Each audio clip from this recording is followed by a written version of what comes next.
la plaisanterie, l'humour. Il y avait, au temps de la Guémara, un sage qui se trouvait dans le marché et qui a rencontré le prophète Élie. Il a demandé au prophète Élie, pourrais-tu me dire qui apparaît au monde futur dans toute cette foule, une foule de milliers de gens qui étaient dans le marché, et qui apparaît au monde futur dans toute cette foule?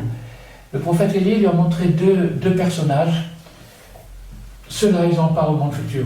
Le tzaddik, le rabbin qui avait demandé ça au prophète Élie, s'est rapproché de ces deux personnages. Il a vu que c'était des clowns. C'était des clowns qui faisaient des pitreries, des blagues et des trucs pour faire rigoler les gens. Et en faisant rigoler les gens, il arrivait à les détendre.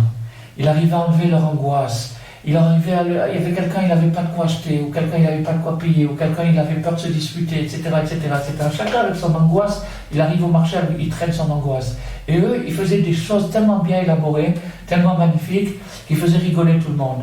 Eh bien, sachez que le rire est réparateur.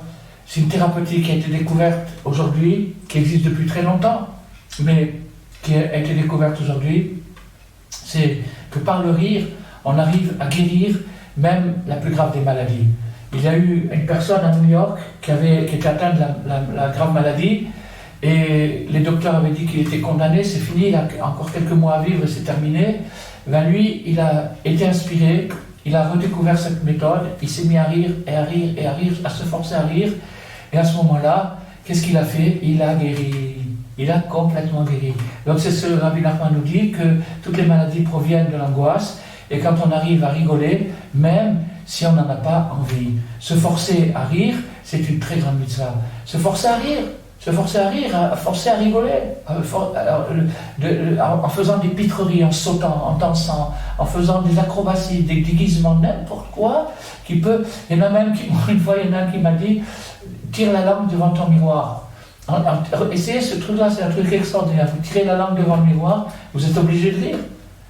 Donc des choses, des pitreries, des bêtises, des enfantillages pour arriver à décoincer cette angoisse, ce pessimisme, cette négativité. Et donc grâce à ça, il nous dit Rabbi Nachman, à ce moment-là, on se libère de l'esprit, et à ce moment-là, quand on a l'esprit libéré, on voit les choses calmement, on les voit posément, on peut prendre une décision, on peut faire la part des choses, on a du date, on a de la conscience. Et à ce moment-là, alors ça c'est la boucle qui terminera notre étude aujourd'hui, on aura accompli une grande réunification dans le ciel. Vous vous rappelez ce que j'ai dit au début, être loin de Dieu, c'est être loin de soi-même.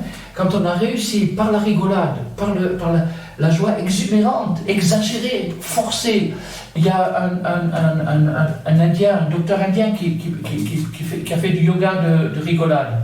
Il a dit « fake it till you make it », c'est en anglais. C'est-à-dire, fais semblant jusqu'à ce que ça soit vrai. C'est ce que Rabbi Nachman nous a dit il y a 200 ans. Il a dit « Asa et Atzmo Samehari », il a fait semblant d'être content. Quand on fait semblant d'être content, on finit par être content.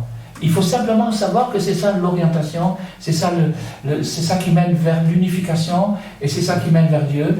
Et donc quand une personne aura fait des efforts dans ce monde un peu tristouné, il aura fait des efforts pour rigoler malgré qu'il n'en avait pas envie, et à ce moment-là, quand il va rigoler pour de vrai, il va réunifier toutes les parties de son être, et à ce moment-là, il aura retrouvé Dieu, et à ce moment-là, il y aura une très très grande joie dans le ciel.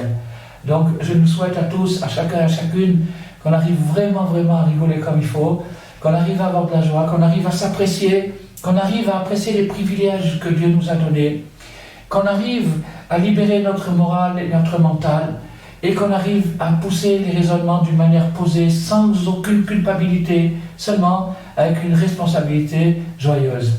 Et donc que la bracha d'Hachem nous couvre tous et nous donne des bonnes surprises cette année.